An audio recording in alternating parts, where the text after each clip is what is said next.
Right, today we've got the Real Estate Advertising Director of News Limited out of Sydney, here in Adelaide, in our studio, and he's a bit of a big deal actually when it comes to real estate.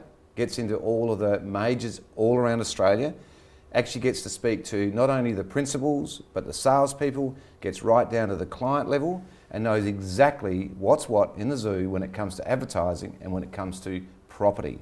Now he's a guy that can give us some insights into what's happening now, what's likely to happen in the future, and where it's going and how it is best to get your house sold. His name is Tom Panos. Welcome, Tom.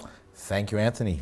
I'm very much of the view that you either need to advertise it appropriately according to the price of the property in the paper, or don't do it. Okay, so I partly agree with that. Okay, and I'll tell you, the part that I definitely agree is that you can't have a disconnect between the offline and the online ad. If there's no consistency, what you're sort of doing is, again, that issue, a $1 million house in a $500,000 ad, confusing it all. However, a friend of mine said to me about a week ago, like he's putting his house on the market, he said, Tom, you know, I spoke to the agents, it's all internet.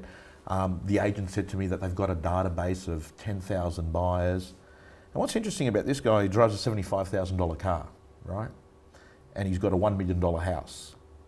And he pays a car insurance premium of about $1,800 every year. But what was fascinating is he's never claimed in a decade. He's never had an accident. And most people take out insurance just in case. And I said to him, I'm curious, you spend nearly $2,000 every year to protect your car in case it's in an accident, but you're worried about spending a few $1,000s to protect the biggest asset that you own, which, by the way, is the last remaining tax haven in Australia. So every dollar you get extra is worth nearly two. Is worth two. And he sort of said, oh, I haven't thought about it that way. And I said, well, let me tell you, the just in case in a car accident, you know, it's there, but man, let me tell you, the damage in underselling your principal place of residence can far exceed the damage that you're going to pay a panel beater to repair your car because you're not insured.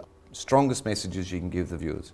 Make sure that you're picking a real estate agent that gives you the confidence and has evidence-based research to show you that they will get you a better result.